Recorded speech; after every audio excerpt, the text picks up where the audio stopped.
Today I'm going to show y'all how to get a great sounding vocal step by step, everything from the recording end to what you do inside of your DAW. Let's go. So first off, you need to get a clean recording. Now the best way of doing this obviously is have a decent microphone, at least something within the $300 range and up tends to be a good budget sweet spot, but obviously look at user reviews, go on YouTube and look at reviews with audio demos, and if you have a Guitar Center or a similar music store near you that has like a live mic testing station, go in there and check those out. Do lots of research before you're investing, because this is the core of how your audio is going to sound, at least when it comes to the recording side. So once you've got your mic picked out, obviously you need to set up a good recording environment. Now I set up this little closet upstairs with a vocal booth with some foam, and then to make sure it didn't sound too boxy, I took off the door and replaced it with just this blanket, which is the Appa blanket that I'm sure y'all have seen in prior videos. And as you can hear, it's pretty good. There is not a lot of echo going on, and if there is, it's just very subtle from the room outside in the actual studio. Next, we're going to talk about a recording chain. Now this can be actual analog gear or through plugins or a mixture of both.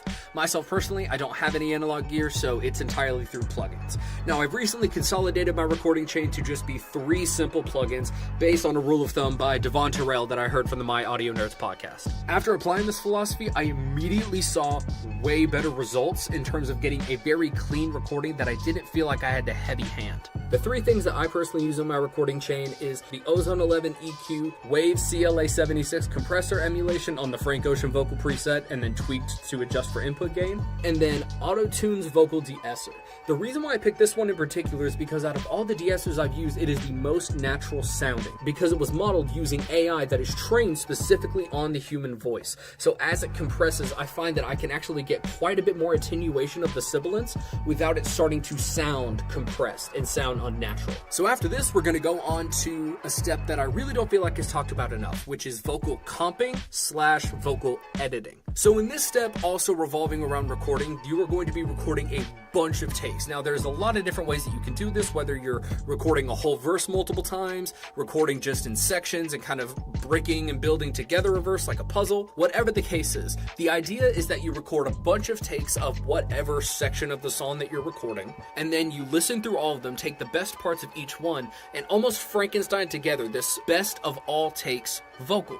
That is how any professional studio you go into gets that perfect sounding performance. So after you've got your vocal comped, now we're going to do some vocal editing. This is going to be involving removing breaths from the beginning and end of phrases, as well as turning them down or removing them from the middle of phrases, as long as it sounds natural and not off-putting or jarring, as well as attenuating any transient frequencies that really stick out. Like for example, if I say the word stick, the harsh K sound at the end, if it comes through the mic really, really hot and loud, you can manually clip that and use clip gain to turn it down. And speaking of clip gain, you will also apply clip gain at this stage by clipping your vocals and adjusting the volume to make sure it's relatively consistent across the entirety of its duration. So that way, whenever you're going into mixing and applying compression, you're not going to have to fight to get a consistent volume level, as the brunt of that work will have already been applied here. Next up is tuning and aligning your vocals. So this is going to be using Auto-Tune, Vocaline, things like that, getting everything polished and cohesive sounding in that regard. And then last but not least, we move on to vocal mixing. Now this is going to be the EQ, compressor, and de-esser setups that you see in most mixing videos when you typically search vocal mixing.